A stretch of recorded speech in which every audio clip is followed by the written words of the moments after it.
유괴범에게 몸값을 요구하는 전화를 받자 소녀의 심장이 장기 밀매단에 의해 적출될 위기에 처했습니다. 그러나 밀매단이 절대 예상하지 못한 것은 소녀의 아버지가 바로 엘리베이터 전신으로 불리는 정청이었다는 사실입니다. 수십 명의 강도를 상대할 때조차 그는 눈 하나 깜짝하지 않았지만 사랑하는 딸이 밀매단에 잡혀가자 더 이상 분노를 억누를 수 없었습니다.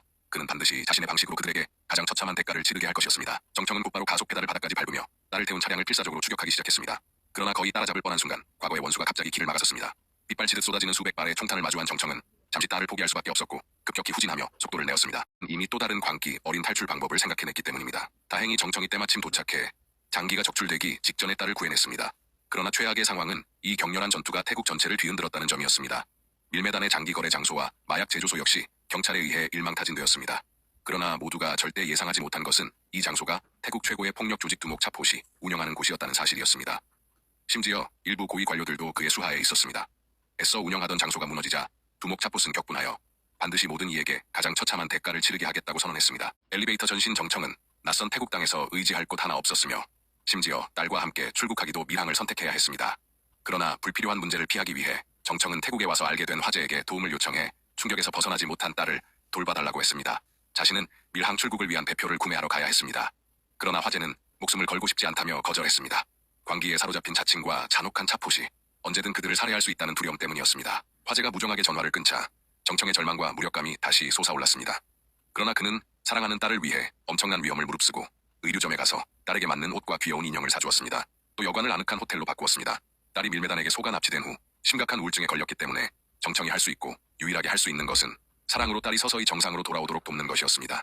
딸이 스스로 두 팔을 벌리자 정청의 감정은 완전히 폭발했습니다. 그는 조폭의 추격을 받고 경찰에게 수배되며 낯선 나라에서 도망치고 인간의 배신, 절망과 무력감을 겪었습니다. 그러나 모든 고난은 딸의 따뜻한 포옹 속에서 사라졌습니다. 하지만 딸의 빈 듯한 눈빛과 굳은 몸을 보자 정청은 더욱 위험한 결정을 내렸습니다.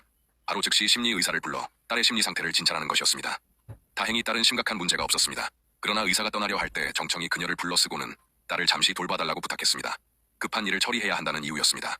그는 이 순간 딸을 생각한 그 결정이 엘리베이터 전신 정청으로 하여금 평생 후회하게 만들 것이라는 걸 전혀 알지 못했습니다. 정청이 배표를 구매하고 호텔로 돌아왔을 때 호텔 엘리베이터는 칼을 든 살수로 가득했습니다. 살수들이 수적으로 우세했지만 그들은 치명적인 실수를 저질렀습니다. 바로 엘리베이터 근처에서 정청과 싸운 것이었죠.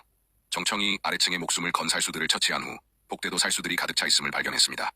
그러나 그들이 절대 예상하지 못한 것은 잔혹한 계단 전신 역시 정청의 측근이었다는 사실이었습니다. 탄약이 떨어지자 정청은 적과의 근접전을 시작했습니다.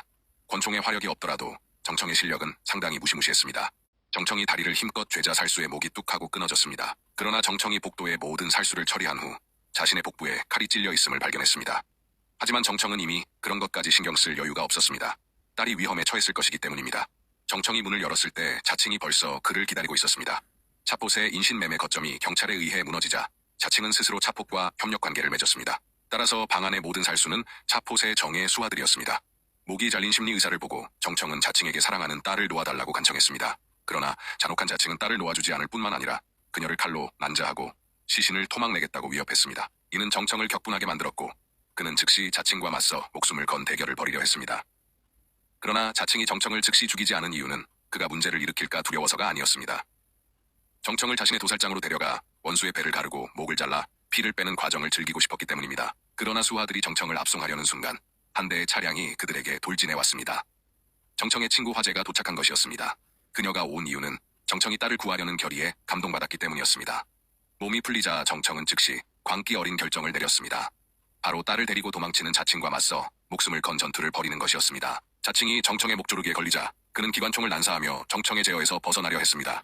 그러나 이때 두 사람은 차량이 통제 불능 상태라는 사실을 잊고 있었습니다. 굉음과 함께 차량은 노점에 그대로 충돌했습니다. 딸의 울음소리를 듣고 정청은 황급히 딸의 이름을 불렀습니다. 그러나 자칭은 날카로운 강철칼을 빼들어 정청의 가슴을 찌르고는 마구 휘저었습니다. 정청이 고통의 비명을 지르자 자칭은 속으로 매우 기뻐했습니다. 하지만 정청이 혼란 속에서 수류탄 하나를 더 손에 쥐었습니다. 폭발과 함께 차량이 공중에서 몇 번이나 굴러떨어졌습니다. 정청은 자신이 중상을 입었음에도 중상을 입은 몸으로 아이를 꼭 보호했습니다. 마지막으로 정청이 먼저 혼수 상태에서 깨어났습니다. 그는 내장이 찢어지는 극심한 통증도 무시한 채 서둘러 트렁크를 열고 딸을 꼭 껴안았습니다. 화재도 폭발음을 듣고 달려왔습니다. 그러나 그녀가 정청의 딸을 구해내자 자칭이 기회를 틈타 정청을 또다시 찔렀습니다. 사랑하는 딸이 이미 멀리 떠났음을 확인한 정청은 마침내 마음을 놓을 수 있었습니다. 그러나 자칭이 승리를 확신한 순간 정청은 천천히 수류탄의 안전핀을 뽑았습니다. 폭발과 함께 소녀는 목숨처럼 아끼는 아버지를 영원히 잃었고 자칭도 폭발과 함께 산산조각이 났습니다. 마지막으로 화재는 항구에서 정청이 남긴 가방을 열었습니다. 안에는 가득한 미화 뭉치와 정청의 유언이 들어있었습니다.